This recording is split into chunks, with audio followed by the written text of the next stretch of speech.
어제 우리가 이제 민수기까지 했습니다. 이제 민수기는 이제 세 부분으로 나눈다는데, 첫째 부분은 시내산을 출발해서 가데스 바네까지 도착한 부분이라고 했어요. 이제 1장부터 12장까지입니다. 둘째 부분은 12장부터 25장까지요. 13장부터 25장까지 가데스 바네를 출발해서 가나안 땅에 가야 하는데, 그들이 정탐꾼을 보낸 결과 원망하고 불평하다가 그들이 원망하는 불평한 그대로 이루어져서 38년 동안 방황하다가 다 죽게 된 실패의 역사를 이야기해요. 근데 이 인간의 행위로는 실패했지만은 하나님은 절대로 실패하신 분이 아니라고 그랬죠. 그래서 하나님의 계획과 목적을 성취하기 위해서 26장에서는 다시 인구 조사를 하고 남은 2세대를 가나안 땅에 들어갈 준비를 하는 것이 민수기의 세 번째 부분입니다. 이것이 이제 26장부터 36장까지요. 그리고 이제 이어지는 책이 신명기입니다. 신명기는 역사서 속에 포함되어 있지만은 역사 시대 구분 속에는 들어가지 않아요. 왜 그럴까? 신명기는 민수기 마지막에 모세도 죽게 되죠. 모세도 죽게 되기 때문에 모세가 가나안 땅에 들어가지 못하기 때문에 가나안 땅에 들어갈 제2세대 백성들에게 행한 세 편의 설교가 신명기입니다. 신명기. 그래서 신명기 하면요, 우리가 모세 세 편의 설교하면 그냥 머리가 기억돼요. 모세 세 편의 설교, 신명기. 또 이제 신명기도 이제 세 부분으로 나눠 있는데, 첫째 부분은 1장부터 4장 43절까지입니다.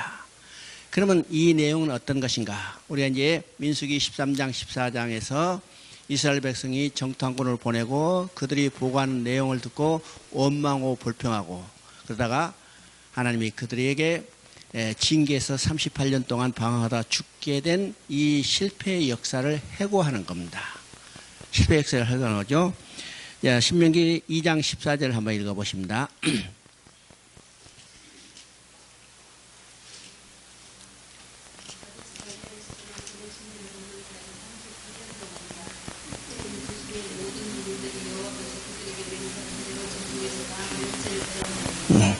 우리가 이제 통상 40년 방황했다 하는 것은요, 시내산에 도착하기까지부터 이제 그때부터 시작해서 전체 기간을 40년이라고 그럽니다. 그런데 실제로 방한 기간은 38년이죠. 38년. 38년 동안 어떻게 되는가? 그래도 맹세한 대로 진영 중에서 다 멸망하였나니, 이 실패 역사를 이야기하는 겁니다. 그러면 왜 그들이 방황하다가 다 죽게 되는가? 불순종의 결과죠.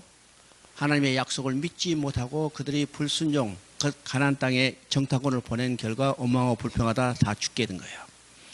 자, 우리가 이제 히브리서를 보면 이 사건에 대한 것을 해설해 주고 있어요. 해설해 주고 있죠. 히브리서 3장을 보십니다. 히브리서 3장 18절 19절을 읽어보십니다. 또 하나님이 누구의 맹세하사 그의 안식에 들어가지 못하리라 하셨느냐, 곧 순종하지 아니하던 자들에게 아니냐, 이로 보건대 그들이 믿지 아니함으로 능히 들어가지 못한 것이라. 히브리서 3장 후반부는 어떤 내용이냐면 하나님이 모세에게 이스라엘 백성을 인도해서 가나안 땅에 들어가라는 명령을 했습니다. 그런데 그들이 들어가지 못했죠. 모세가 가나안 땅에 들어가지 못했어요. 이게 가나안 땅에 들어가지 못한 이 실패의 역사를 해설해 주는 내용이 히브리서 3장이 됩니다. 그러면 그 결론이 어떤 것인가? 18절 19절이 나왔습니다.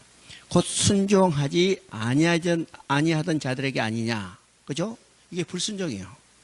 이것을 다시 해설해 줍니다. 19절에 이를 보건대 그들이 믿지 아니함으로 능히 들어가지 못하니라. 여기서 어떤 의미예요? 불순종은 곧 불신이라는 것을 이야기합니다. 불순종은 곧 불신. 다른 말로 말하면요, 믿음은 곧 순종이에요. 다른 말로 말하면요, 믿음과 행함은 둘이 아니고 하나라는 것을 증거해 주고 있습니다. 언제 이런 일이 있을까? 바로 인류의 조상인 아담이 바로 약속을 믿지 못함으로 선악과를 따먹는 불순종의 행위가 일어났어요. 여기서 똑같죠? 불신은 불순종. 다른 말하면요, 믿는다면 곧 순종을 되어야 한다는 것을 증거하고 있습니다. 두 번째 설교의 내용은 4장 44절부터 26장까지 길게 이어지는 설교입니다. 이 내용이 굉장히 길죠? 그러면 이 설교의 내용은 어떤 것인가? 출애굽기, 레위기, 민수기에 나오는 하나님의 율법과 규례를 다 종합 정리해서 가나안 땅에 들어가는 제2세대에게 교육하는 내용입니다. 그래서 신명기라는 말 자체가 하나님의 명령을 다시 교육한다는 내용이에요. 교육이요. 그래서 이 내용이 앞에서 본 성경에서 나온 내용과 중복되는 경우들이 많이 있죠. 그런데 이건 단순한 중복이 아니라 이스라엘 백성이 가나안 땅에 들어가서 지켜야 할 율법과 규례의 정신이 무엇인가를 깨닫게 해주는 거예요. 그럼 가나안 땅에 들어가서 지켜야 할 율법과 규례의 정신은 노예적 굴종이 아니라 하나님이 우리를 어떻게 사랑하는가를 깨닫고 그 사랑에 이끌려 사랑하는 마음으로 지키라는 겁니다. 근본적으로 정신이 다르죠? 근본적으로 정신이 달라요. 노예적 굴종으로 한다면요, 똑같은 일을 해도 일하기도 싫고 일도 어렵고 일의 결과도 좋게 나오지 않습니다. 좋게 나오지 않아요?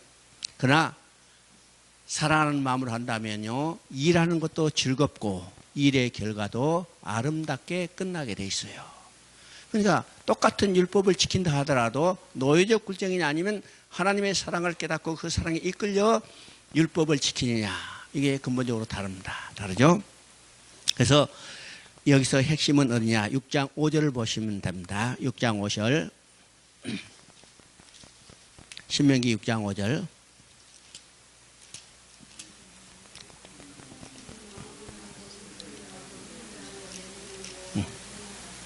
자, 이 말은 우리가 잘 아는 내용이에요. 어디에 나오냐? 마태복음 22장에 나옵니다.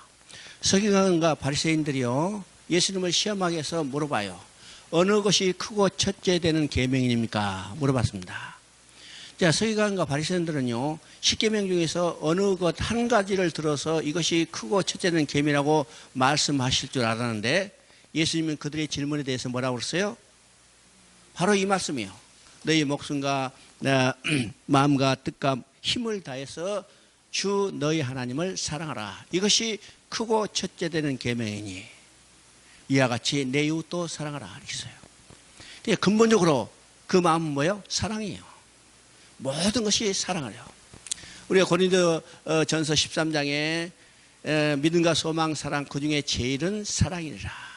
믿음도 그 안에 사랑이 있어야 하고 소망도 그 안에 사랑이 있어요. 그러니까 근본 바탕에는 사랑이죠. 사랑. 사랑하는 마음으로 이 모든 것을 지키라는 거예요. 지키라요. 이것이 두 번째 설교의 핵심입니다. 우리 10장을 한번 보십니다. 10장 16절을 한번 보십니다. 10장 16절. 그러므로 너희는 마음에 할례를 행하고 다시는 목을 곧게 하지 말라.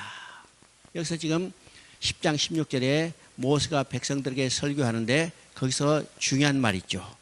너희는 마음에 할례를 행하고 다시는 목을 곧게 하지 마라. 여기서 마음에 할례를 하라고 써요. 자, 이 말씀은요, 모세가 당시 이 말씀을 한다는 것은요, 혁명적인 선언이요. 왜일까? 지금 구약시대 이스라엘 백성이 하는 말은요, 이스라엘 백성이 하나님의 언약의 표정을 육신에 새겼어요. 육신에 새겼죠? 그래서 이스라엘 백성은 자기들이 하나님의 선민인 것을 가장 최종적인 확증이 뭐냐면 할례였어요.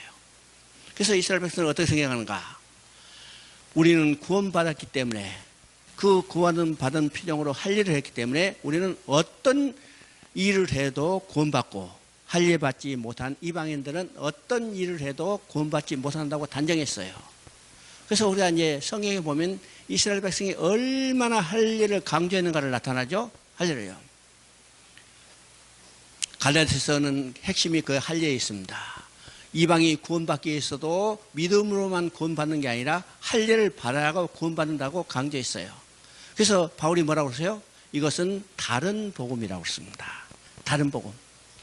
여러분요, 성경에는 다른 복음이라고 표시했지만 이건 다른 복음이 아니라 실제로는 가짜 복음입니다. 거짓 복음이에요. 여러분, 다른 복음은요, 여러 가지 다른 것이 있을 수 있지만은 가짜 복음은 진짜가 아닌 복음이라는 거예요. 복음은, 진짜 복음은 하나밖에 없어요. 이해가 돼요? 진짜 복음은 하나밖에 없어요. 이 진짜 복음이 아닌 다른 것은 다른 복음이 아니라 가짜 복음이에요. 가짜 복음. 근데 성경은 다른 복음을 했지만은 실제로 할례 받아야 구원받는다. 믿음으로 구원받고 할례 받아야 구원받는다고 이 주장하는 것은 가짜 복음입니다. 다른 복음이 아니라 가짜 복음이에요. 이 할례에 대해서 이 유대인들이 얼마나 자기들이 자랑하고 할례를 받은 저희들은 구원받는다고 자랑했냐면 이것을 바울이 그들에게 책망하죠. 로마서 2장 28절 29절을 보면 바로 이 말씀을 인용해서 뭐라고 이야기해요? 2장 28절 29절을 한번 봅니다. 로마서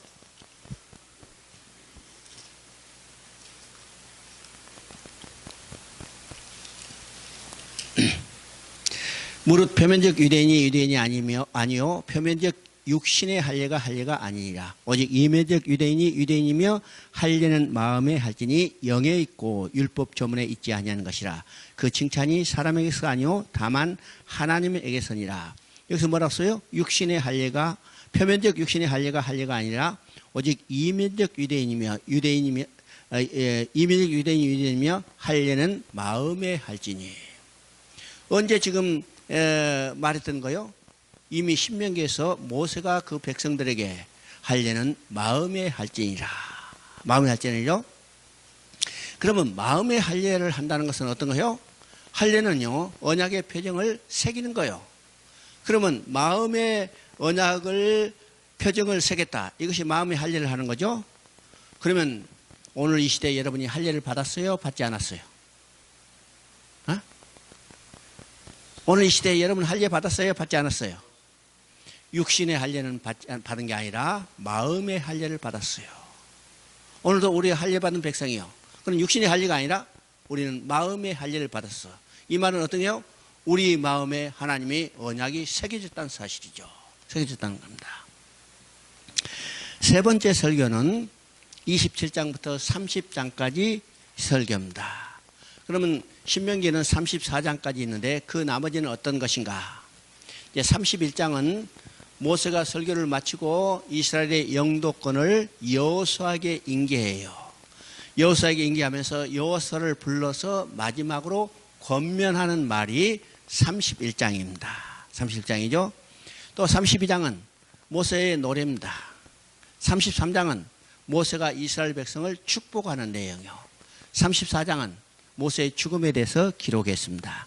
그래서 세 번째 설교의 내용은 27장부터 30장까지 설교의 내용입니다. 그러면 이 설교의 내용의 중요한 핵심은 어떤 것인가? 우리가 이제 신명기 하면 제일 먼저 머리에서 떠오르는 성경이 어디냐면 대부분이 28장이요. 그렇죠? 신명기 28장. 왜일까? 복에 대한 이야기 때문에 그렇습니다. 우리가 성경을 예수를 믿고 성경을 연구하는 목적도 복받기 위해서요. 복받기 위해서죠. 근데 이 복의 개념이 오늘 많은 성도들에게 잘못된 데이죠. 우리가 교회에 나와서 복을 추구해도 그 복은 어떤 것인가? 세상적, 물질적, 육신적, 현실적인 복을 추구해요. 근데 성경은 복은 어떤 복이라고 써요? 성경적 복에 대해서 내가 강조해서 이야기했죠. 에베소 1장 3절에 이야기한 것처럼 그리스도 안에서 하늘에 속한 모든 신령한 복이라 써요. 그러면 성경적 복의 개념은 어떤 것인가? 하나님께 다시 돌아가는 것이요. 인간의 가장 중요한 일은 하나님께 다시 돌아가는 거죠. 그러면 복음은 어떤 것인가? 하나님께 다시 돌아가게 됐다는 소식이 인간이 들을 수 있는 가장 기쁜 소식입니다. 그런데 누구를 통해서 돌아갈 수 있어요? 오직 예수 그리스도예요. 예수 그리스도를 통하지 않고는 어떤 사람도 하나님 앞에 나아갈 수 있는 자가 없어요. 그래서 하나님 앞에 나아가기 위해서는 예수 그리스도 안에 있어야 해요. 그래서 성경적 복의 전제는 예수 그리스도 아니죠. 그러면 예수 그리스도를 통해서 하나님께 돌아가면 어떤 삶을 누리게 돼요? 하나님께 다시 돌아가면 그것이 천국의 삶을 누리게 돼요. 그것이 하늘에 속한 모든 신령한 복입니다. 보이죠? 그러니까 우리의 복의 개념이 정확해야 합니다. 정확해요.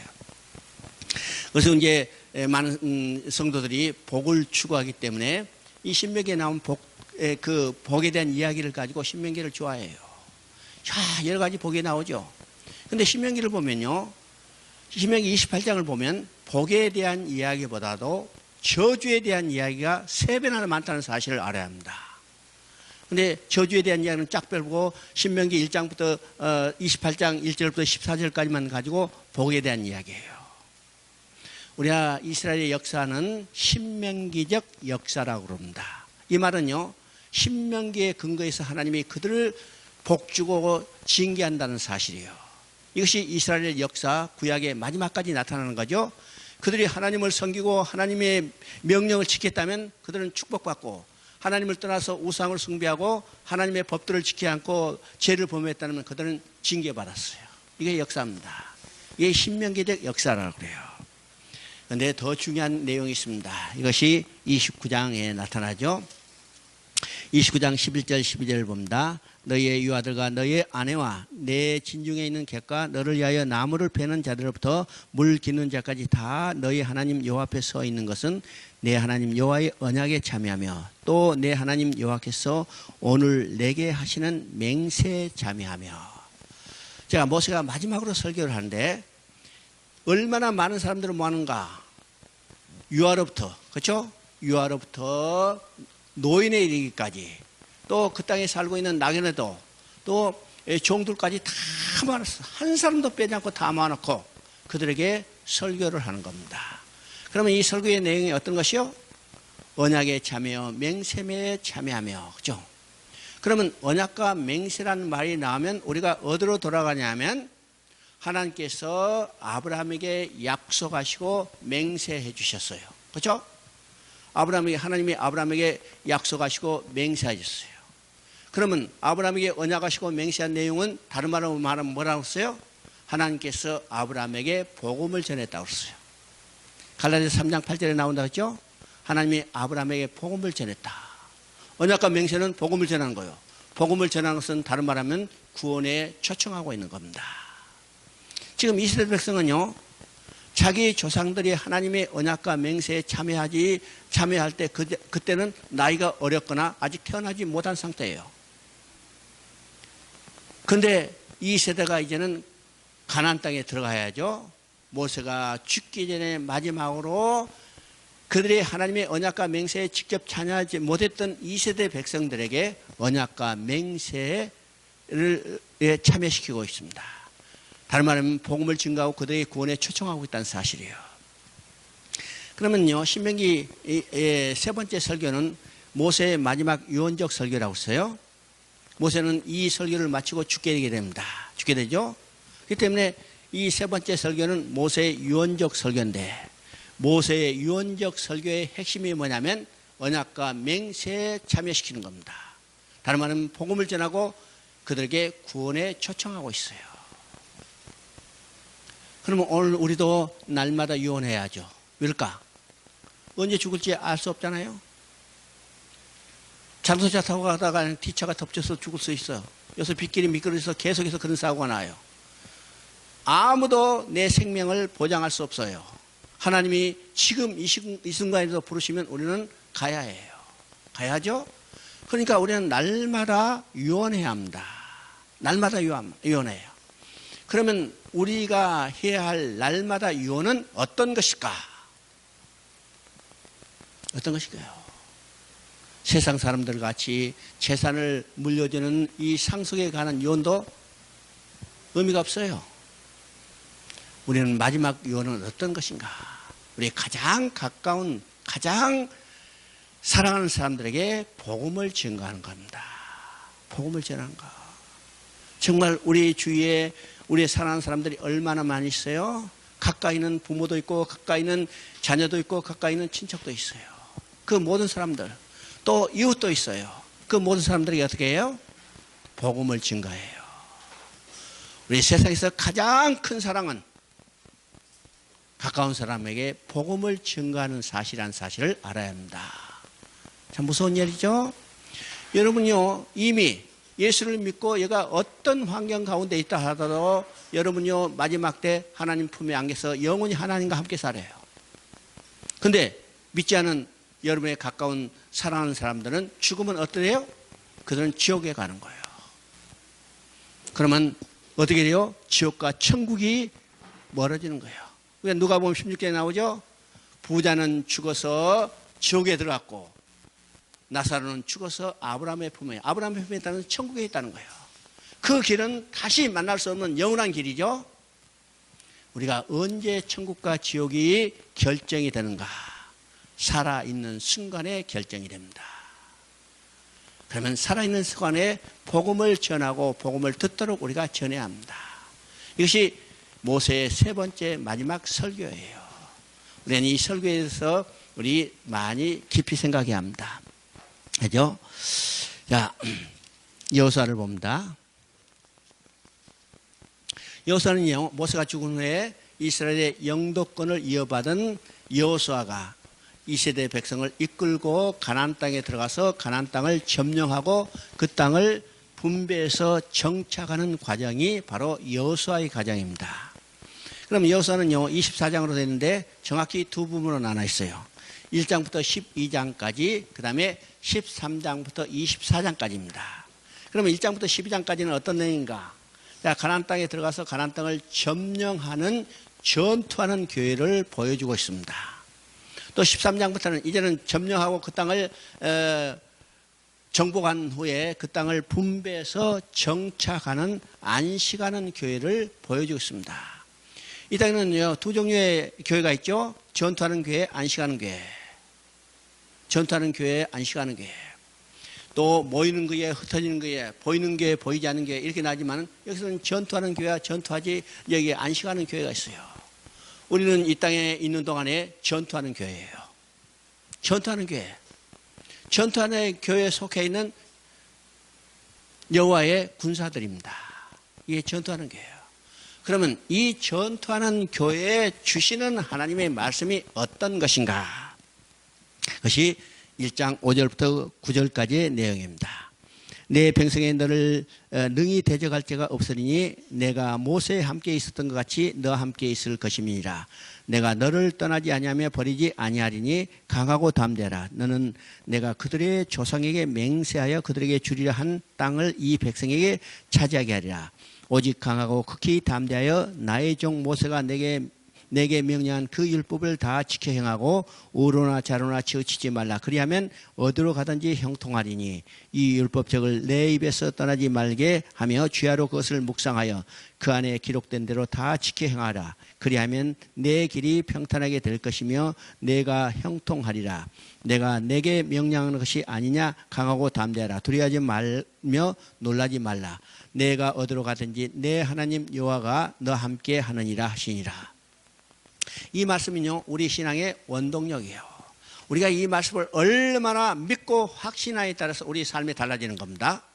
달라지는 거예요. 여기서 핵심은 뭐냐? 내가 너와 함께 하리니 두려워하지 말라는 거예요. 성경은 하나님께서 우리와 함께 살기를 원하시는 하나님의 일을 기록해 놓은 겁니다. 처음부터 끝까지죠. 창세기 때 하나님이 창조의 목적은 뭐였어요? 자기 형상대로 지은 인간과 함께 살길 원했었어요. 근데 그 인간이 떠나버렸죠. 떠난 인간을 버리지 아니하시고 돌아오게 해서 함께 사는 것을 완성하는 것이 계시록 이야기합니다. 그죠? 계시록 마지막에 뭐라고 선포했어요? 다 이뤘다고 선포했어요. 무엇을 다 이뤘어요? 하나님과 인간이 함께 사는 것을 다 이뤘다고 선포했어요.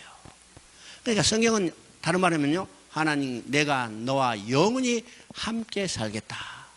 이것을 이루어가는 하나님의 일을 기록했어요. 그래서 지금 여호수아에게도 뭐라고 했어요? 전투하는 교회의 지휘관인 여호수아에게도 내가 너와 함께 하리니 여러분, 하나님이 우리와 함께 계신다는 확신이 있다면 우리는 어떤 일에도 두려워할 일이 없어요. 그래서 하나님 말씀합니다. 내가 너와 함께 하느니 강하고 담대하라.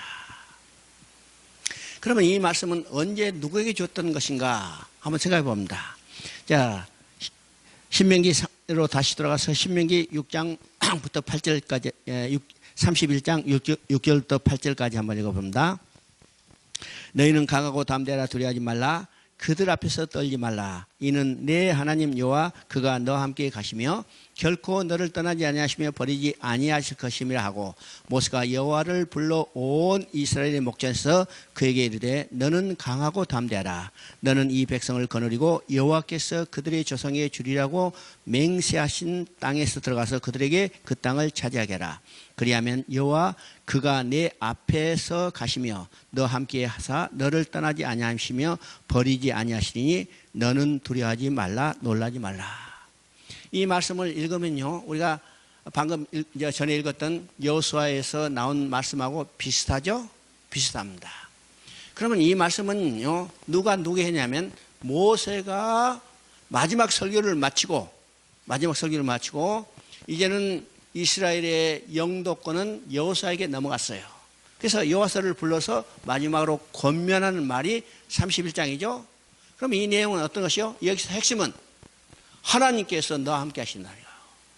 지금까지 하나님은 나와 함께 계시고 나를 위하여 싸워주시던 하나님인데, 모세가 늙어서 죽게 되자 그 하나님은 모세를 따라가시는 하나님이 아니라 모세는 죽어서 떠나지만은 그 하나님은 남으셔서 이제는 너의 하나님 여호수아 하나님이 되셔서 여호수아를 위하여 싸워주신다는 거예요. 싸우신 거예요. 여기서 하나님이 너와 함께 계시겠다는 말을 몇 번이나 반복되는가 보세요. 4번 반복돼요. 너와 함께 하리라, 너와 함께 하리라, 너와 함께 하리라. 여호수아가 이제 모세로부터 이 권면의 말을 들을 때는 마음에 감동이 받아서 아멘 했겠죠? 근데 모세가 죽었어요. 모세가 죽자 34장에 보면, 신명기 34장에 보면 온 이스라엘이 30일 동안 애곡했더라. 애곡했더라. 그러면 30일 동안 온 이스라엘이 애곡했다는 말은 어떤 의미냐면 30일 동안 모세의 장례를 치렀다는 말이에요. 그렇죠?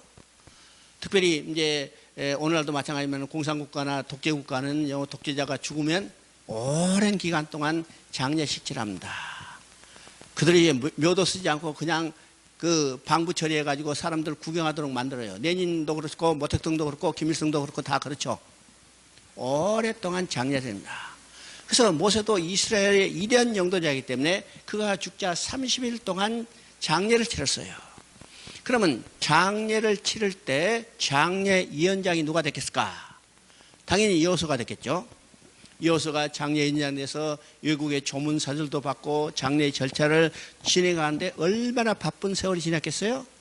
정신없어. 근데 장례가 다 끝났어요. 장례가 다 끝나서 여호수아가 이제는 제자리에 와서 의자에 앉으려는 순간에 그 입에서는 어떤 말이 나오겠어요? 어떤 말이 나오겠어? 야,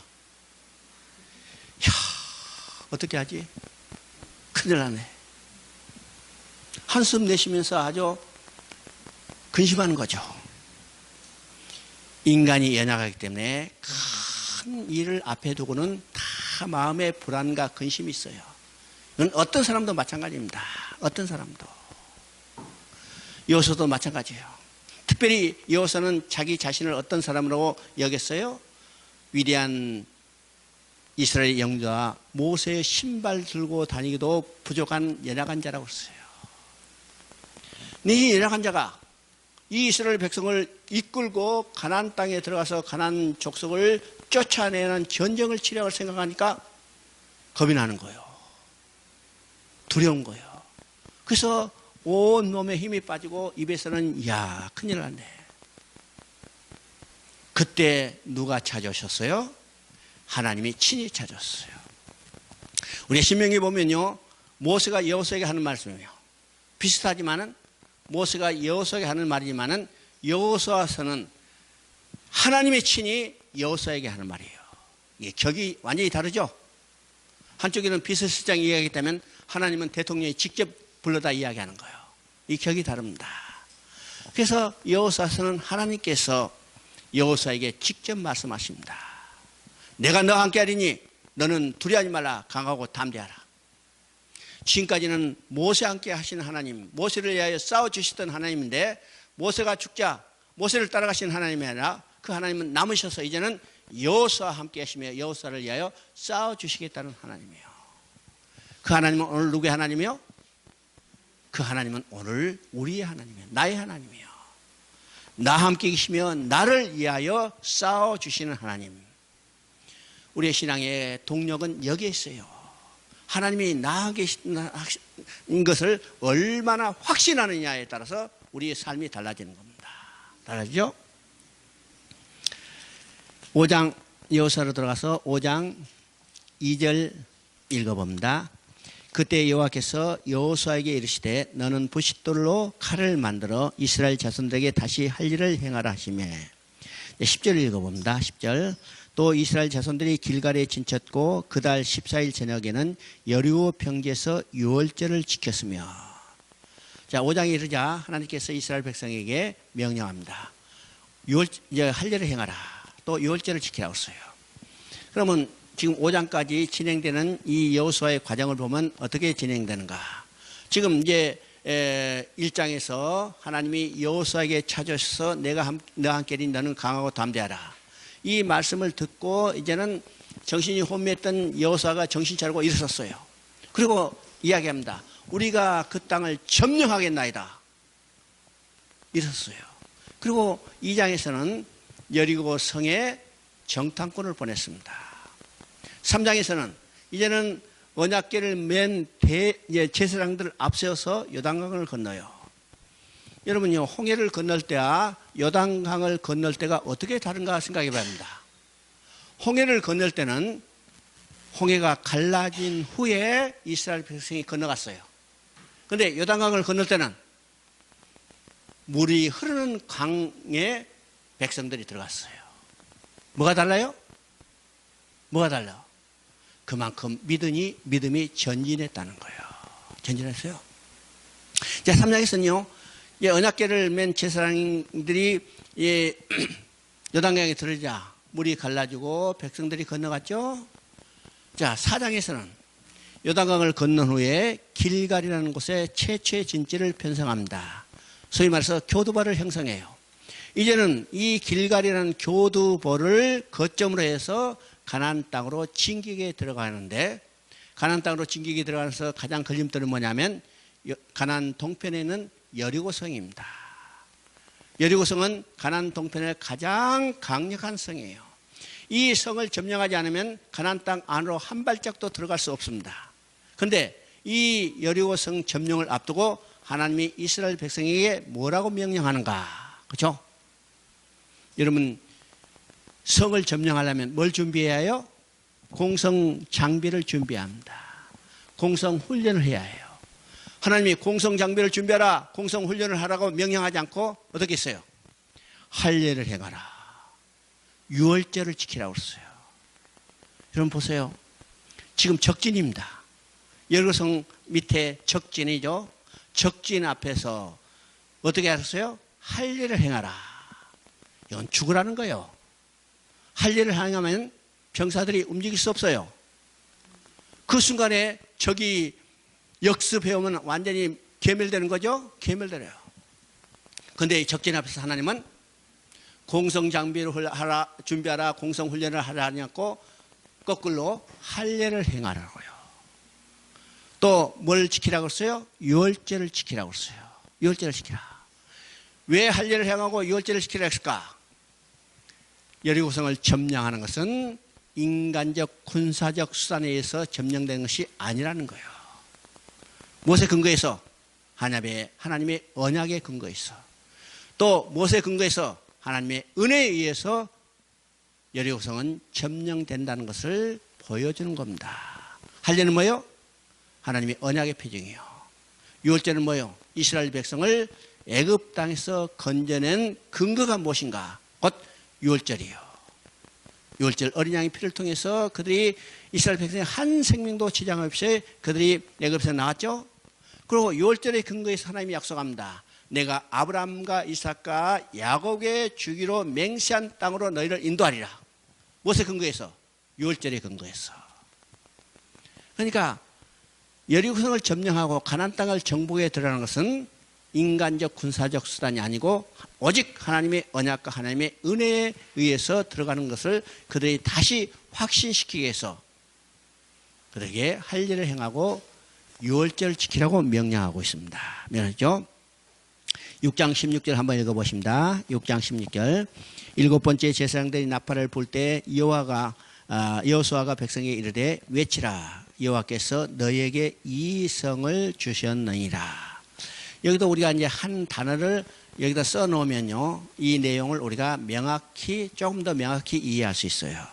제가 불러준 대로 한번 써 놓으세요.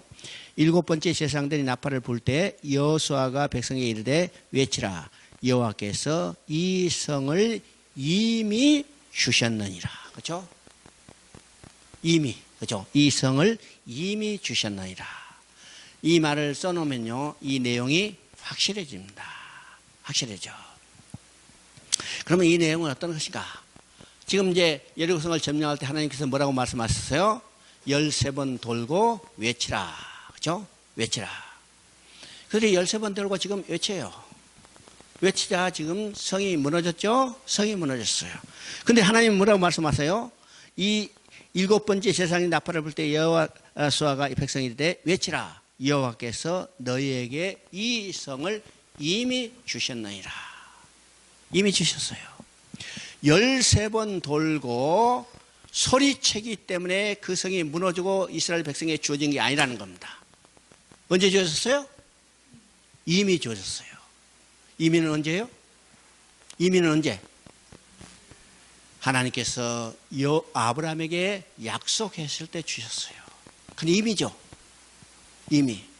또 언제가 이미예요? 6월절을 통해서 아브라함과 이삭과 야곱에게 주기로 맹세한 땅으로 너희를 인도하리라. 이미 그것을 통해서 이스라엘 백성에게 가나안 땅은 이미 주어졌어요. 지금 13번 돌고 소리치기 때문에 그 땅이 주어진 게 아닙니다. 이미 주어졌어. 그러면 왜 13번 돌고 소리치려는가? 이것은 하나님의 명령에 순종하는 자에게 주어지는 특별한 은혜예요. 그렇죠? 13번 돌고 소리치라. 우리는 인간적인 생각으로는 도저히 이해되지 않죠. 그러나 이 이해되지 않는 이 말씀대로 순종하는 그들에게 주어지는 겁니다. 주어져요. 13번 돌고, 여러분 보세요. 13번 돌고 성이 무너지겠어요? 1300번 돌아도 돌멩이 하나도 내려가지 않아. 아무리 크게 소리쳐도 돌멩이 하나 흘러내지 않아. 근데 하나님은 이 하나님의 말씀에 순종하는 자들에게 그들이 들어갈 수 있도록 주어진 겁니다. 그렇죠? 우리 저 뒤로 가서 20장을 한번 봅니다. 여호수아 20장. 여호수아 20장 5절 6절을 한번 읽어봅니다. 피의 보복자가 그의 뒤를 따라 온다 할지라도 그들은 그 살인자를 그의 손에 내주지 말지니 이는 본래 미워함이 없이 부지중에 그의 이웃을 죽였습니다. 그 살인자는 회중 앞에 서서 재판을 받기까지 또는 그 당시 제사장이 죽기까지 그 성읍에 거주하다가 그 후에 그 살인자는 그 성읍 곧 자기가 도망하여 나온 자기 성읍 자기 집으로 돌아갈지니라 하시니라. 이거는요, 도피성에 대한 이야기죠. 도피성. 그럼 도피성이 얼마나 중요한가? 이건요, 출애굽부터 시작해서 레위기도 나오고 민수기도 나오고 신명기에도 나오고 지금 여호수아에도 도피성에 대한 이야기가 나와요. 도피성이요. 물론요, 예, 민수기와 신명기에는 도피성에 대한 정확한 이야기가 있지만 그 전에는 희미하게 나옵니다. 근데 지금 여기서 지금 도피성에 대한 이야기죠. 그러면 도피성은 어떤 것인가? 지금 여기 지금 내용이 나와요. 어떤 사람이 잘못해서 부지 중에 다른 사람을 죽였어요. 그렇죠? 그런 일이 있을 수 있죠? 부지 중에 고의로 죽은 게 아니라 부지 중에 다른 사람을 죽였는데 죽임을 당한 가족은 억울하잖아요. 자기 가족이 죽었으니까. 그래서 분이 나가지고 그 부지 중에 다른 사람을 죽인 사람에게 보복할 수 있어요. 보복하게 되면 또 다른 억울한 죽임이 하나 생기죠. 그래서 하나님은 이 억울한 죽음을 방지하기 위해서 이 부지 중에 다른 사람을 죽인 사람을 보호 조치를 하는 겁니다. 그 보호 조치가 어떤 것인가? 도피성을 설정해서 그 도피성에 피하면 일정한 절차가 이루어질 때까지 안전하게 지켜주는 거예요. 안전하게. 이게 도피성입니다. 그래서 이 살인자가 안전하게 보호받을 수 있는 장치로 도피성을 설치했는데 도피성은 가나안 전 지역에 6개를 설치했어요. 왜요? 하나만 설치하면 거리가 멀면 도망가다가 붙잡을 수도 있죠. 그러니까 가까운 곳에 빨리 도망갈 수 있도록 6개를 설치하고 이 도피성은 높은 산 꼭대기에 설치해서 멀리서도 바라볼 수 있도록 만들었어요. 그리고 도피성 올라가는 길은 길을 닦아서 이 도망하는 자가 쉽게 도망갈 수 있도록 만들었습니다. 그러면요, 이 살인자가 부지 중에 오살한 자가 도피성에 도착하면 언제까지 보호를 받는가? 이 보호를 받는 것이 6절에 나와 있죠. 그 살인자는 회중 앞에 서서 재판을 받기까지, 그죠? 재판이 끝나면 자기 집으로 돌아갈 수 있습니다. 재판이 끝나면 자기 집으로 돌아갔어. 그럼 재판이 끝났어요. 재판이 끝났어. 재판이 끝났어요. 회중 앞에서 재판이 끝났어. 누가 재판받았어요? 누가 재판받았어요? 예수님이 재판받으셨어요. 그렇죠? 예수님이 재판받으셔서 재판 끝났어. 재판 끝났기 때문에 이 부주정의 오살한 자는 어떻게 해요? 자기 집으로 돌아갈 수 있어요. 돌아갈 집은 어디요? 영원한 천국이요. 이것이 도피성을 통해서 보여주는 겁니다. 두 번째는 어떤 조건이요? 두 번째는 그 당시 제사장이 죽기까지예요. 그죠? 제사장이 죽으면 자기 집으로 돌아갈 수 있어요. 근데 제사장은 죽으셨어요. 제사장 죽으셨죠? 그 제사장은 누구요? 우리의 큰 대제사장인 예수 그리스도예요. 예수님이 십자가에 죽으셔서 예수님은 재판을 받으셨고 예수님은 십자가에 죽으셨어요. 그렇기 때문에 돌아갈 수 있어요. 이것은 성경은 우리를 부지중에 오살한 자로 여겨주시고 우리를 피할 길을 주시고 이 피할 길 가운데 재판이 끝나고 또 제사장이 죽으면 돌아갈 길을 보여주고 있다는 사실을 우리에게 알려주고 있습니다. 자, 21장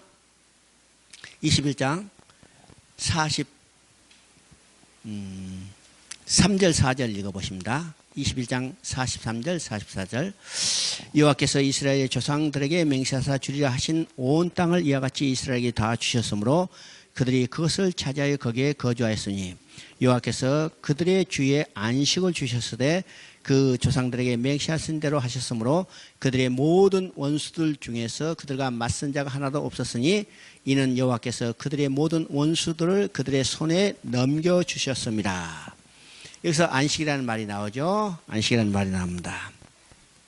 그러면요, 하나님이 이스라엘 백성을 애굽에서 건져내서 약속의 땅 가나안 땅에 들어가는 것은 어떤 것을 보여주기 원한가? 그들이 안식을 회복하는데 예표로 보여주기를 원하는 거예요. 오늘 우리의 신앙의 궁극적인 목표가 뭐냐면 하나님께 다시 들어가서 하나님이 누렸던 안식을 회복하는 겁니다. 회복하는 거죠. 우리의 안식의 회복은 어떤 것이요? 하나님 품에 들어가서 천국에 들어가서 하나님과 함께 사는 것을 누리는 것이 안식입니다. 안식이죠? 이것이 언제 시작됐어요? 하나님의 창조의 목적이 바로 하나님의 안식에 있어요. 안식에 있죠? 하나님은 자기 형상대로 지은 인간을 함께 살면서 기쁨에 즐거움에 그의 영광을 드러내는 것이 하나님의 안식이에요. 그러면 인간도 어디서 안식을 누릴 수 있어요? 인간도 어디서 안식을 누리시냐면 하나님과 함께 살면서 안식을 누릴 수 있어요. 이러시죠? 여러분 자식을 낳고 그 어린아이 안고 기뻐하며 즐거워하죠. 이것이 엄마의 안식이라면 이 어린아이도 어디서 안식을 누렸어요? 엄마의 품 속에 있을 때 기쁨과 평안을 누릴 수 있는 거예요. 그러니까 부모의 안식은 곧 자식의 안식이요, 하나님의 안식은 그 백성의 안식이요, 동떨어지는 게 아니라 같이 이루어지는 거예요. 같이 이루어지죠. 그러면 하나님의 안식도 우리가 하나님께 다시 돌아가서 하나님 품속에서 영원히 함께 안식을 누리는 거죠. 이것을 뭘로 보여주냐면 이스라엘 백성을 애굽에서 건져내서 가나안 땅에 들어가서 누리는 것으로 이 안식의 예표를 보여줬어요. 그래서 여호수아를 통해서 가나안 땅에 들어가서 가나안 땅을 점령하고 그 땅을 분배하고 이제는 정착함으로 안식을 주시다고 그랬죠. 안식을 주라고요. 이게 하나님의 구원 계획에 대한 하나의 예표로 보여주는 겁니다. 그런데 이 안식이 오래 갔어요? 오래 갔어? 우리 이제 여호수아 끝나면 곧바로 이 안식이 깨지는 것을 보게 됩니다. 다시 혼란이 반복되는 것을 보게 되죠. 그러면 여호수아를 통해서 준 안식은 그림자적 안식이요, 예표적 안식이요. 그림자적으로는요 완성할 수 없어요. 실제로 완성해야 되죠. 그러면 구약에 나오는 내용들은 어떤 것인가? 우리가 히브리서 10장 1절에 이야기하면 율법은 참 것에 장차 올 좋은 것에 대한 그림자라. 그림자예요. 그림자이기 때문에 완성할 수 없죠. 그래서 여호수아를 통해서 주신 안식은 사사기에 보면 다시 안식이 파괴된 것을 봐요. 그래서 히브리서는 이걸 뭐란가?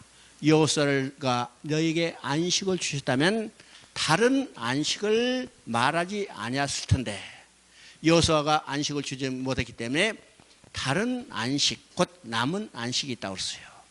그러면 다른 안식, 남은 안식은 궁극적으로 누구를 통해서 얻게 되는 안식이요? 예수 그리스도예요. 예수 그리스도만이 영원한 안식을, 완전한 안식을 줄 수 있습니다. 그래서 예수님이 말씀하시죠. 마태복음 11장 28절에 수고하고 무거운 짐지라 다 내게 오리라. 내가 너희를 쉬게 하리라. 여기서 우리 말로는 쉬게 하리라고 표현했는데 이건 바로 안식입니다. 안식이에요. 너에게 안식을 주리라. 그러니까 성경의 용어도요, 이게 통일해서 이렇게 써놨다면 참 우리가 이해하기가 쉽죠. 이 말도 너에게 안식을 주리라 하면 참 이해하는데 쉬게 하리라니까 좀 의미가 이제 달라져요. 중국 성경은 안식이라고 딱 써져 있어요. 그러니까 뭐 설명하기 쉬워. 근데 이게 한국 성경은 설명을 해야 하잖아요. 누구만이 안식을 줄 수 있어요? 오직 예수 그리스도만이 안식을 줄 수 있어요. 그래서 여호수아를 통해서 이야기한 안식은 그림자적인 안식이요. 그렇기 때문에 사사기에서 다시 이 안식이 파괴되는 것을 보게 되죠. 그래서 여호수아를 통해서 영원한 안식을 줄 수 없기 때문에 남은 안식, 곧 예수 그리스도를 통해서 주실 안식을 우리에게 말씀하시고 예수 그리스도만이 우리에게 영원한 안식을 줄 수 있다는 것을 보여주고 있습니다. 23장 3절을 읽어봅니다. 너희 하나님 여호와께서 너희를 위하여 이 모든 날에 행하신 일을 너희가 다 보았거냐. 너희 하나님 여호와 그는 너희를 위하여 싸우신 이시니라. 10절 읽어보십니다. 10절. 너희 중 한 사람이 1000명을 쫓으리니 이는 너희 하나님 여호와 그가 너희에게 말씀하신 것 같이 너희를 위하여 싸우심이라. 자, 23장은요, 여호수아 23장은 어떤 내용이냐면 여호수아도 이제 가나안 땅을 점령하고 분배하고 정착한 후에 나이 많아 늙어 죽게 되죠. 그래서 늙어 죽게 된 여호수아가 그 백성들에게 마지막으로 유언하는 내용이 23장의 내용입니다. 우리가 23장 1절을 보면 여호와께서 주의 모든 원수들로부터 이스라엘을 쉬게 하신 지 오랜 후에 여호수아가 나이 많아 늙은지라. 나이 많아 늙은다면 이제 늙어 죽게 됐다는 거예요. 늙어 죽게 되자 그 백성들에게 마지막으로 유언하는 내용이 여호수아 23장입니다. 그러면 여호수아 23장에서 반복되는 두 마디가 있는데 그 두 마디는 어떤 것이냐? 여호와의 너의 하나님이란 말이에요. 또 두 번째는 뭐예요? 너희를 위하여 싸워주시라는 거예요. 그러면 이 말은 어떤 말인가? 여호와 너의 하나님이라고 했죠? 지금까지 하나님은 누구의 하나님이냐면 여호수아의 하나님이요, 여호수아와 함께 하시며 여호수아를 위하여 싸워주셨던 하나님입니다. 그러면 여호수아와 함께 하기 전에 누가 함께 있었어요? 모세와 함께 있었어요. 모세와 함께 있어 모세를 위하여 싸워주셨던 하나님이요. 하나님이 모세와 함께 계시고 모세를 위하여 싸워주셨기 때문에 모세가 이스라엘 백성을 애굽의 바로의 노예로부터 건져냈어요. 모세가 죽자 그 하나님은 모세를 따라가신 하나님이라 여호수아와 함께 있으며 여호수아를 위하여 싸워주셨던 하나님이죠. 그렇기 때문에 여호수아가 이스라엘 백성을 이끌고 가나안 땅에 들어가서 가나안 땅을 점령하고 가나안 땅을 분배할 수 있었어요. 이제는 여호수아가 죽자 그 하나님은 여호수아를 따라가신 하나님이 아니라 여호수아는 죽어가지만 그 하나님은 남으셔서 이제는 그 백성들의 하나님이라는 거예요. 백성들을 위하여 싸워주시는 하나님이라는 거예요. 그 하나님이 오늘 누구의 하나님이요? 나의 하나님이요. 나와 함께 계시며 나를 위하여 싸워주신 하나님이요. 하나님이죠? 근데 하나님이 그들을 위하여 싸워주신다 그래요. 오늘 우리를 위하여 싸워주시는 하나님이래요. 그러면 우리를 위하여 싸워주시는 그 하나님은 어떤 싸움을 싸워주실까? 그죠? 미안한 원수 가지고 그냥 두들겨 패주는 거예요? 하나님이 나를 함께 계시며 나를 위하여 싸우시는 그 싸움은 어떤 것인가?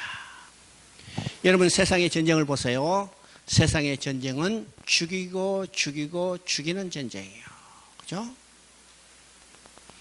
그래서 많이 죽이면 이기고 많이 죽으면 지는 거예요. 그래서 많이 죽일 수 있도록 많이 죽이는 무기를 개발하고 많이 죽일 수 있도록 군사들을 훈련시키고 많이 죽일 수 있도록 전술을 개발해요. 그래서 세상의 전쟁은 어떤 전쟁이도 비참하게 끝나요. 왜요? 죽이고 죽이는 전쟁이기 때문에 이겨도 죽고 져도 죽습니다. 그래서 전쟁의 결과는 어떤 전쟁이도 비참하게 끝나죠? 비참하게 끝나요. 이 땅에 다시 전쟁이 일어나서는 안 됩니다. 만약 이긴다 하더라도 이 한분단은 초토화되는 거예요. 초토화돼요. 그래서 절대로 이 땅에 다시 전쟁이 일어나서는 안 돼요. 이겨도 죽고 져도 죽고 전쟁의 결과는 비참해요. 그런데 하나님이 우리와 함께 계시고 우리를 위하여 싸워주시는 전쟁은 어떤 전쟁인가? 이거는 살리는 전쟁이에요. 누구를 살려요? 죄와 허물로 죽었던 영혼들을 살리는 거예요. 이게 하나님이 싸우시는 겁니다. 싸우시는 거죠? 누구를 사용해서 이 싸움을 싸우세요? 나를 사용해서, 여러분을 사용해서 이 전쟁을 싸우고 계시는 겁니다.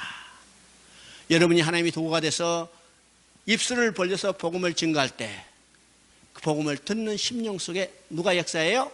성령의 역사예요. 우리가 살리는 게 아니죠? 어떤 사람도 죄와 허물로 죽었던 영혼들을 살릴 수 없어요. 살리시는 분은 곧 하나님 자신이에요. 그런데 우리가 입술을 벌려 복음을 증거하지 않으면, 복음을 듣는 심령이 없고 복음을 듣는 심령이 없으면 성령이 역사할 수 없죠? 역사할 수 없어요. 오늘 하나님이 우리를 사용해서 살리는 전쟁을 하는데, 그 전쟁을 할 때 하나님은 나와 함께 계시며 나를 위하여 싸워주신다는 사실을 우리는 확신해야 합니다. 하나님은 이 사명을 우리에게 맡기 때문에 우리가 그 사명을 감당할 때 우리의 확신은 뭐요? 하나님이 나와 함께 계시며 나를 위하여 싸워주신다는 확신입니다. 확신이요? 사사기를 보십니다. 사사기는 이제 여호수아가 죽고 여호수아와 함께한 세대도 다 죽은 후에 이스라엘 초대왕 사울이 세워질 때까지 약 350년의 기간을 우리가 사사시대라고 합니다. 그러면 이 사사시대는 어떤 시대인가? 하나님이 특별한 지도자를 세우지 아니하시고 하나님이 친히 다스리는 친정시대를 사사시대라고 그래요. 사사시대. 자, 이스라엘 백성을 애굽에 건져낼 때는 모세라는 특별한 지도자를 세우셨어요. 또 가나안 땅을 점령해 갈 때는 여호수아라는 특별한 지도자를 세웠는데, 여호수아가 죽자 하나님은 특별한 지도자를 세우지 아니하시고 하나님이 친히 다스리는 시대입니다. 그러면 우리가 생각할 때 사사라는 지도자가 있었지 않느냐 이렇게 생각할 수 있지만 사사는 이스라엘 전체를 다스리는 지도자가 아니고 어떤 지역에 특별한 문제가 생겼을 때 그 문제를 해결하기 위해서 하나님이 임시로 불러서 썼던 지도자예요. 지도자죠. 그러니까 사사는 하나님이 이스라엘 전체를 다스리는 지도자가 아닙니다. 그래서 사사시대는 하나님이 특별한 지도자를 세우지 아니하시고 하나님이 친히 다스리는 친정시대. 그런데 하나님이 친히 다스리는 친정시대인데 이스라엘 백성들은요 눈에 보이는 왕이 없으므로 백성이 저멸도록 살았기 때문에 혼란이 반복되는 시대죠. 혼란이 반복되는 시대. 그래서 사사시대는 몇 번의 혼란이 반복되냐면 7번의 혼란이 반복됩니다. 7번의 혼란. 그래서 우리가 이제 사사시대를 하면 혼란 시대라고 이렇게 이해합니다. 그렇죠? 그러면 이 혼란이 반복되는 원인이 어떤 것일까? 우리 이제 직접적인 원인을 세 가지로 이야기합니다. 직접적인 원인을 세 가지로 이야기하는데 첫 번째 원인은 어디에 있는가? 1장 19절을 한번 읽어보시면 1장 19절을 읽어보시면 여호와께서 유다와 함께 계셨으므로 그가 산지 주민을 쫓아냈으나 골짜기 주민들은 철병거가 있으므로 그들을 쫓아내지 못하였으며 여기서 쫓아내지 못했다는 말이 있죠. 첫 번째 원인은 바로 이 쫓아내지 못한 것이에요. 쫓아내는 거죠. 하나님이 이스라엘 백성에게 명령합니다. 너희가 가나안 땅에 들어가거든 가나안 땅에 살고 있는 모든 족속을 다 진멸하라고 했어요. 여러분요, 진멸하라는 것은 어떤 형태냐면 씨도 없이 그냥 흔적도 없이 없애버리라는 겁니다. 없애버려요. 하나님이 가나안에 들어가서 가나안에 살고 있는 모든 족속을 다 없애버리라. 어떤 사람은 이야기합니다. 야, 그런 무자비한 하나님이 어디 계시냐? 잘 살고 있는 족속을 저 밖에서 있는 이방인 이스라엘 족속이 그걸 다 쫓아내는 건 이건 무자비한 하나님이라고 이야기하죠. 이해합니다. 그런데 하나님은 무자비한 하나님이 아니세요. 이 가나안 땅은 누구의 땅이에요? 누구의 땅이에요? 하나님이 본래 아브라함에게 주기로 약속한 땅이었어요. 그 땅이 이스라엘 백성이 애굽에 가 있는 동안에 가나안 족속이 살고 있었어요. 그러면 주인이 와서 그 땅에 점령하는 것은 당연하죠. 당연합니다. 하나님은 이스라엘 민족을 크게 성장시키기 위해서 애굽으로 400년 동안 임시 거주하게 하고 하나님은 약속대로 그들을 다뤄가기 위해서 가나안 땅에 들어가게 하는 겁니다. 들어가겠죠? 두 번째, 하나님이 왜 가나안 족속을 다 진멸하라 했다. 야, 지금요 가나안 땅에 살고 있는 이 가나안 족속들의 문화가 어떤 것인가를 보게 되는 겁니다. 문화. 그러면 지금 우리가 이 19절에 보니까 뭐가 나타났어요? 철병거가 있었어요. 철병거. 이 철병거는 당시로는 오늘 문화로 볼 때는 지금 사물 인터넷 정도로 최첨단이에요. 최첨단. 당시는 철기 문화가 발달하는 거죠. 철기 문화. 철병거를 갈 정도면 철기 문화가 발달한 겁니다. 그러면 최첨단의 문화를 지금 가지고 있어요. 그러면 이스라엘 백성은 어디서 살았어요? 애굽에서 430년 동안 노예로 살다가 그들이 애굽에서 나와서 어디를 걸어왔어요? 40년 동안 황야한 지역을 지나왔어요. 그들이 가나안 땅에 들어와서 그 화려한 문화를 볼 때 어떻게 돼요? 쉽게 동화되죠. 쉽게 동화. 기주성에 내가 이제 중국에서 기주성은 중국에서 가장 낙후한 도시예요. 중국에서 가장 가난한 성이 기주성입니다. 기주성에 살던 사람들은요 밖으로 나오기도 힘들어. 나와서 적응도 잘 못해요. 그 산속에서만 살았기 때문에. 이제 내가 기주성에 있는 이제 소수민족 묘족을 하나 데려다가 가르쳤는데 그 친구가 어떻게 이제 기주성에서 나와가지고 뺑뺑 돌아가지고 연길까지 왔어요. 연길. 멀리서 돌아왔죠? 이제 이야기 들으니까 상해를 거쳐 어떻게 왔다고 그러대요. 상해에 딱 도착해서 그 상해를 본 감상을 이야기하는데 완전히 이건 자기가 정신이 없어서 쳐다보지 못할 정도로 기수성에 있다가 우리가 이 이스라엘 족속이 가나안 땅에 들어가면 바로 그런 모습이에요. 그러면요, 그 문화를 보고 그 문화에 완전히 동화돼 버리죠. 동화돼 버립니다. 그러면 가나안 족속은 어떤 족속이에요? 우상을 숭배하는 족속이기 때문에 그 문화에 동화되는 것을 하나님이 금하시는 거예요. 금하시기 위해서 어떻게 해요? 그 문화를 철저히 말살시켜야 해요. 그래서 가나안 족속을 다 진멸하라고 그럽니다. 그래서 이 가나안을 여기 가나안 땅을 정복한 이스라엘 백성이 그들이 분배받은 땅에 사는 가나안 족속을 쫓아내는 전쟁을 치르고 있죠. 그러면 그 선대에 선 지파는 누구냐면 바로 유다 지파예요. 유다 지파. 유다 지파를 보면 19절에 나와 있는데 뭐라고 되어 있어요? 유다 여호와께서 유다와 함께 계심으로 그 산지 주민은 쫓아내었으나 골짜기 주민들은 철병거가 있으므로 그들을 쫓아내지 못하였고, 여기서 중요한 말이 나오죠. 산지 거민은 여호와께서 유다와 함께 있으므로 쫓아냈거나 골짜기 거민은 철병거가 있으므로 쫓아내지 못했다고 했어요. 그러면 골짜기 거민들은 하나님 함께 계시지 않았어요? 골짜기 거민은 가나안 족속이 가지고 있는 철병거를 보고 하나님이 무서워서 도망가 버렸어요? 도망가 버렸어요? 아니죠. 이 말은 어떤 것인가? 그들이 철병거를 보고 하나님이 함께 계시는 믿음이 사라졌어요. 그들의 믿음이 사라지자 어떻게 했어요? 결과적으로 쫓아내지 못했습니다. 쫓아내지 못했죠? 그러면 유다 족속은 공격을 어떻게 해요? 산지 거민은 쫓아냈지만 골짜기 거민은 쫓아내지 못했다.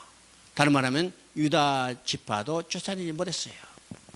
그러면 지금 중심 지파인 유다 지파가 하나님이 함께 계신다는 확신을 가지고 산지 거민이든지 골짜기 거민이든지 다 가나안 족속을 쫓아냈다면 그것을 본 다른 지파도 힘을 얻어서 다 쫓아냈을 텐데, 유다 지파가 쫓아내지 못했기 때문에 그것을 본 다른 지파도요 의기소침해서 쫓아내지 못했어요. 우리가 그 다음을 보면요 계속해서 반복되는 말이 어떤 말이냐면 쫓아내지 못했고 쫓아내지 못했고 쫓아내지 못했다. 몇 번이나? 8번이나 반복돼요. 8번이 반복되죠. 자, 34절 한번 봅니다. 34절.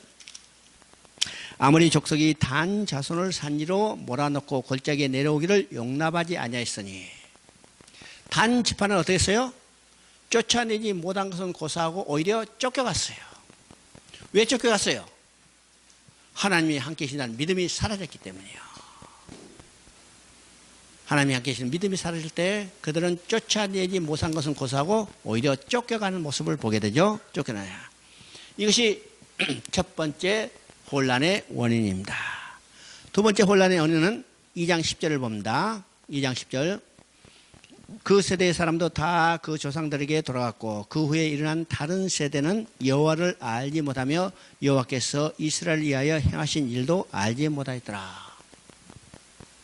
여기서 이제 여호수아와 함께한 세대도 다 죽었어요. 그러면 사사 시대는 출애굽 세대로 말하면 제3세대라 할 수 있어요. 1세대는 모세와 함께 나왔는데 광야에서 다 엎드려 죽었죠. 2세대는 여호수아와 함께 가나안 땅에 들어갔는데 여호수아도 죽고 그 세대도 다 죽었으면 이 사사 시대는 출애굽 시대로 보면 제3세대를 할 수 있는데, 이 3세대의 특징은 어떤 것인가? 한마디로 여호와도 알지 못하고 여호와께서 그들을 위하여 행하신 일도 알지 못했어요. 여러분요, 이것이 얼마나 중요한가를 알아야 합니다. 우리의 신앙의 근거는 어떤 것인가? 하나님이 누군가를 아는 거예요. 우리의 신앙의 근거는 어떤 것인가? 하나님이 나를 위하여 무슨 일을 해 주시는가를 아는 겁니다. 이것이 우리의 신앙의 근거예요. 하나님을 알지 못하고 하나님을 믿을 수 있어요? 하나님이 나를 위하여 해 주신 일을 알지 못하고 하나님의 은혜를 알 수 있어요? 하나님의 사랑을 알 수 있어요? 없어요. 그래서 우리의 신앙의 근거는 하나님이 누구신가를 알고 하나님이 나를 위하여 무슨 일을 해 주시는가를 확실히 아는 거예요. 그러면 하나님이 누구신가, 하나님이 나를 위하여 해 주신 일이 무엇이, 어떤 일을 해 준가를 우리는 무엇을 통해서 알 수 있어요? 무엇을 통해서 알 수 있어요? 오직 성경입니다. 기도 많이 한다고 하나님 알 수 있는 게 아니고, 기도 많이 한다고 하나님이 나를 위하여 해주신 일이 무슨 일을 해주는지 알 수 있는 게 아니에요. 성경이에요. 성경이에요. 성경을 통해서 하나님이 누구신가를 알죠. 하나님이 나를 위하여 무슨 일을 해주신가를 알게 돼요. 이것이 확실하게 뿌리가 깊을 때 우리의 신앙은 견고하고, 그 위에 우리는 어떤 것이요? 기도도 예배도 봉사도 이 모든 것이 신앙의 아름다운 나무를 이루고 좋은 열매를 맺을 수 있는 겁니다. 우리는 뿌리가 확실해야죠. 뿌리가 확실해야 해요. 그런데 이스라엘 백성은 여호와도 알지 못하고 여호와께서 그들을 위하여 행하신 일도 알지 못했다고 했어요. 여호와를 알지 못하면 여호와의 다른 신을 섬기게 됐어요. 여호와께서 그들을 위하여 행하신 일을 알지 못하면 은혜와 사랑을 알지 못하기 때문에 그들은 배은망덕한 삶을 살게 되는 거죠. 상대로 봅니다. 그러면 왜 그들이 알지 못했기 때문에 알지 못했을까? 가르쳐주지 않았기 때문이요. 이게 중요한 거죠. 아주 간단한 이야기예요. 알지 못했다. 왜 알지 못했는가? 가르쳐주지 않았기 때문이요. 그래서 오늘 교회에서 중요한 것이 뭐라고 써요? 성경을 성도들에게 바르게 확실하게 많이 가르쳐야 해요. 많이 가르쳐야 해요. 이게 교회에서 해야 할 중요한 이야기죠. 중요한 이야기입니다. 우리는 이제 신학적으로 보면요, 교회 기능이 여러 가지 이야기가 나와요. 교회 기능에서 여러 가지 나오는데, 그러면 이제 교회 기능을 이야기할 때 첫 번째 가장 중요한 기능은 예배예요. 우리가 하나님이 창조의 목적이 뭐예요? 하나님의 영광을 드러내기 위한 목적이요. 이게 예배죠. 돌아오게 하는 목적이 뭐예요? 하나님이 즐거워하고 기뻐하며 그의 영광을 드러내게 해요. 그러니까 우리가 교회 생활한다고 해서 가장 중요한 기능은 하나님께 예배드리는 겁니다. 예배드리는 거. 두 번째는 뭐예요? 우리가 전도로 생각할지 몰라도 두 번째 교회의 기능은 교육입니다. 교육이요. 가르쳐야 해요. 뭘 가르쳐요? 성경을 가르쳐요. 하나님과 하나님이 나를 위하여 해주신 일이 무엇인가를 확실히 가르쳐요. 세 번째 기능은 뭐냐? 전도예요.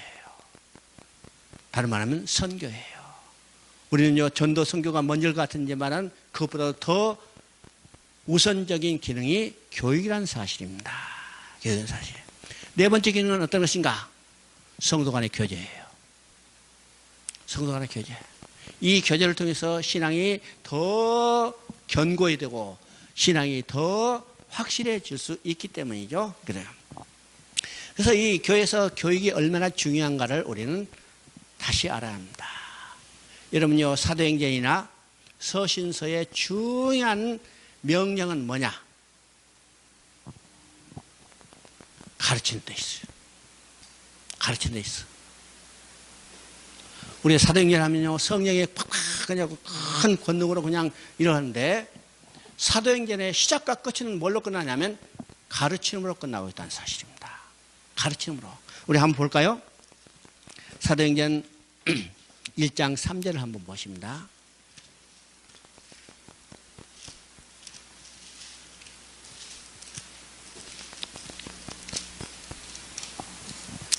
사도행전 1장 3절, 그가 고난받으신 후에 또한 그들에게 확실한 많은 증거로 친히 살아계심을 나타내사 40일 동안 그들에게 보이시며 하나님의 나라 이름을 말씀하시니라.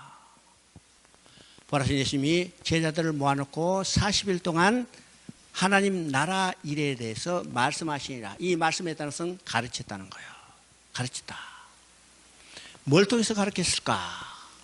성경을 들어서 가르쳤어요. 뭘 통해서 알 수 있어요? 이 사도행전은 누가가 쓴 책이죠. 누가는 두 개의 성경을 썼는데 누가복음과 사도행전을 썼어요. 누가복음 마지막에 보면 부활하신 예수님이 예수님이 사라지자 뿔뿔이 흩어지는 제자들에게 나타나서 뭘 갔어요? 성경을 들어서 그들을 깨닫게 하더라. 그때 그들의 가슴이 뜨거워졌다고 그랬어요. 그렇죠? 예수님이 일어난 여러 가지 사건들을 성경을 들어서 그들에게 가르치자 그들의 가슴이 뜨거워졌다니까. 지금 여기서도 하나님 내라 이래서 가르치다는 것은 뭘 가르치냐면 성경을 근거로 해서 그들에게 가르쳤다는 거예요. 가르쳐요. 말씀했다는 가르치는 거예요. 자, 사도행전 마지막을 봅니다.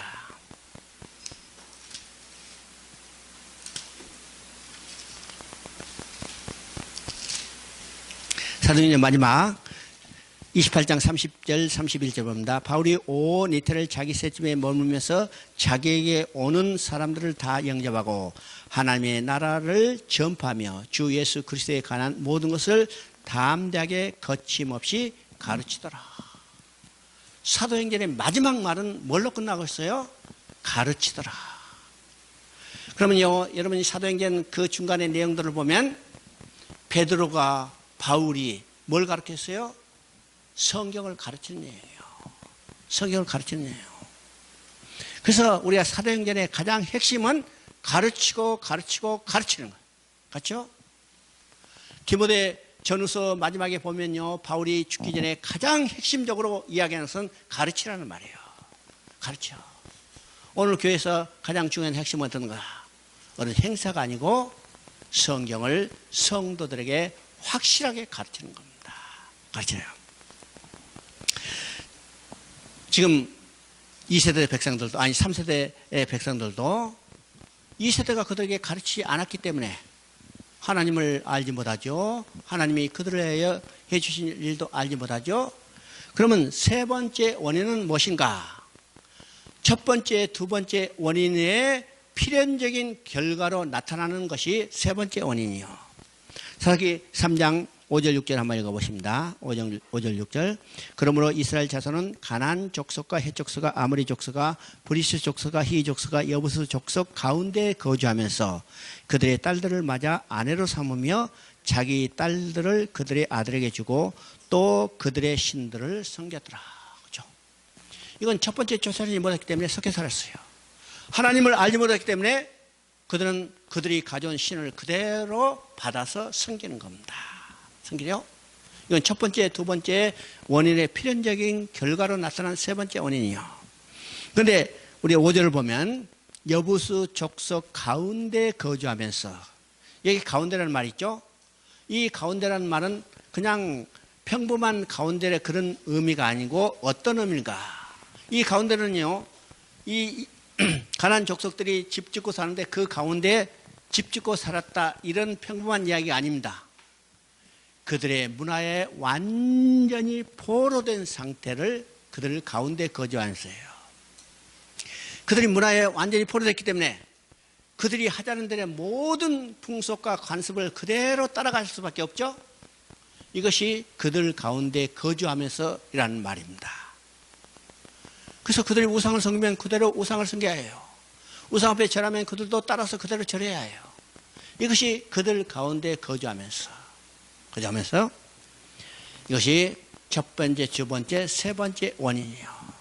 그래서 그들은 하나님을 떠나서 우상을 섬기죠.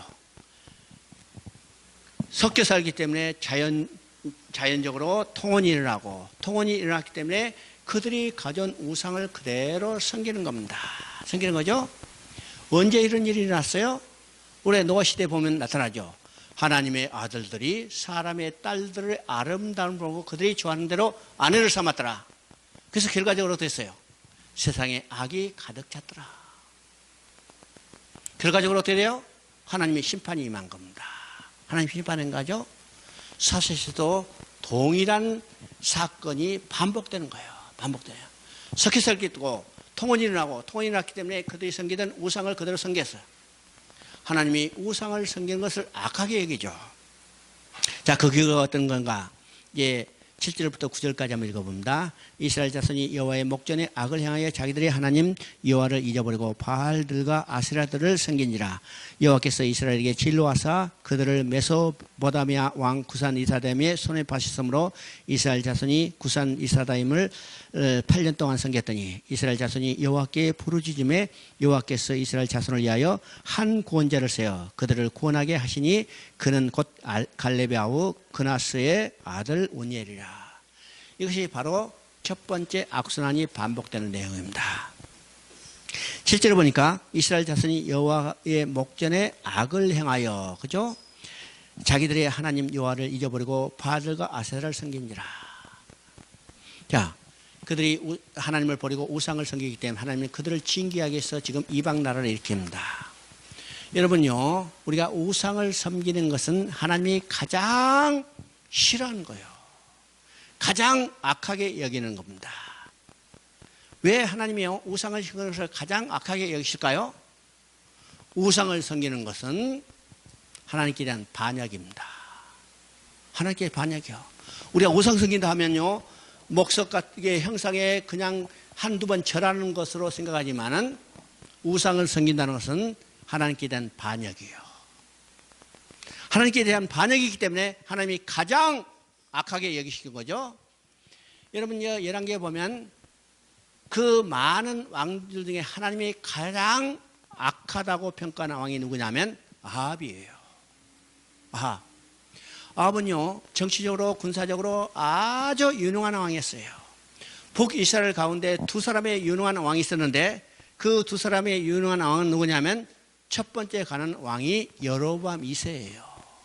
여로보암 2세. 그 다음에 두 번째 유명한 왕이 아합이에요. 근데 성경은 말합니다. 아합을 하나님이 보시기에 가장 악한 왕이라. 그러면 아합은 어떤 사람이요? 자기 마누라가 이세벨이요. 그죠? 이세벨 하면, 야, 그렇구나. 이세벨은요, 시돈 여자였는데, 지금 전쟁이 한참 있는 시리아 지역이요. 시돈 여자였는데, 아합에게 시집왔어요. 이방 여자가 시집와서 자기가 섬기던 우상을 그대로 섬기게 하고, 자기 남편을 충동질해서, 어떻게 해요? 온 이스라엘을 우상 숭배로 도배해버렸어요. 심지어 궁전에도 이상을 숭배하고 성전까지 우상에 영향을 미치도록 만들었죠. 그러니까 하나님이 악하게 여기있어요. 하나님 악하게. 왜 우상 섬기는 것을 하나님이 가장 악하게 여기실까? 우상 섬기는 것은 하나님께 대한 반역입니다. 하나님께 대한 반역. 왜 반역일까? 어디서 그것을 볼 수 있을까? 우리 출애굽기 32장을 보면 내용을 이해할 수 있어요. 출애굽기 32장은 어떤 내용이요?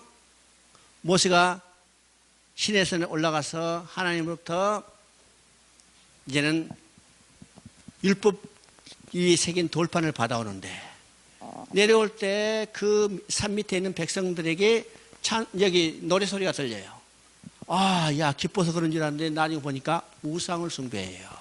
우상을 숭배하죠? 자, 이 내용을 우리가 볼 때 어떤 내용인가? 모세가 이제 시내산에 올라가자 이스라엘 백성의 눈에 모세가 보이지 않아요. 지금은 모세는 이스라엘 영도자인데 모세가 보이지 않자 이스라엘 백성이 불안해졌죠.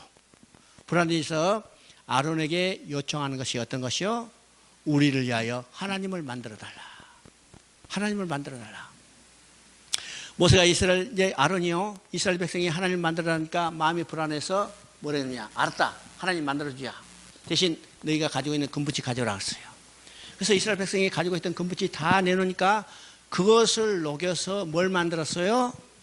금송아지를 만들었어요. 그리고 금송아지를 놓고 뭐라고 그래요? 이것이 너희를 애굽에서 건져낸 너의 하나님이라. 뭘 보고? 금송아지를 보고. 그러면 이스라엘 백성을 애굽에서 건져낸 하나님이 누구예요? 여호와 하나님이에요. 이스라엘 백성을 애굽에서 건져낸 하나님은 여호와 하나님인데 금송아지를 보고 이것이 너희를 애굽에서 건져낸 너희 하나님이라. 이건 하나님에 대한 반역이죠. 하나님이 뭐라고 말씀하세요? 너희는 내 백성이 아니다. 이 금송아지 백성이다. 금송아지 백성. 그러니까 우상을 숭배한다는 것은 단순히 목석에 절하는 정도가 아니라 하나님께 대한 반역입니다. 그래서 반역자는 나라에서도 가장 엄중하게 처벌하죠. 우리 역사에도 반역자는요, 삼적을 매렸어요. 삼적을 매렸어. 그래서 하나님이 우상을 숭배하는 것은 반역이고 반역은 우상을 숭배는 가장 악하게 계시죠. 그래서 우상을 섬기는 그들을 징계하기 위해서 이방 나라를 일으켰어요. 이방 나라를 일으켜서 이스라엘을 침공해서 그들을 압제를 받으면 이방 나라의 침공을 받았던 이 이스라엘 백성이 하나님께 부르짖죠. 살려주세요. 그랬더니 하나님이 한 사사를 일으켜서 이방 나라를 몰아내고 그 땅에 평화가 오게 하죠. 그러면 어느 기간 동안 하나님을 섬기며 살다가 또 다시 하나님을 떠나서 우상을 숭배하게 돼요. 이것이 몇 번 반복되냐? 7번 반복돼요. 7번 반복. 그러면 사사시대 350년 동안 7번의 악순환이 반복되는데 오늘 이것이 우리의 신앙생활이라는 사실을 우리가 보게 되죠. 우리는요 350년 동안 7번이 아니라 하루에도 7번씩, 그렇죠? 하루에도 7번씩. 하나님은 끝까지 참으시면서 그들을 끝까지 건져주시는 하나님인 것을 우리가 보게 되는 거예요. 그래서 9절을 한번 봅니다. 9절을 보니까 거기에 한 구원자를 세워 그랬어요. 한 구원자. 우리가 2장을 보면요 전부 다 사사라고 이야기해요. 그리고 이 책 이름도 사사죠? 사사예요. 그런데 왜 여기서 사사를 하지 않고 한 구원자로 쓸까? 이스라엘이 7번 악순환이 반복된 동안 하나님은 12명의 사사를 동원하셔서 이스라엘 백성을 그들의 구원했지만은 이스라엘 백성은 온전히 하나님을 섬기고 하나님께 돌아오지 않았어요. 그러면 이스라엘 백성을 악에서 구원한 완전한 사사는 아무도 없죠. 아무도 없어요. 그러면 악에서 구원할 영원한 구원자는 누구냐면 오직 한 분이에요. 누구요? 구원자 되시는 예수 그리스도예요.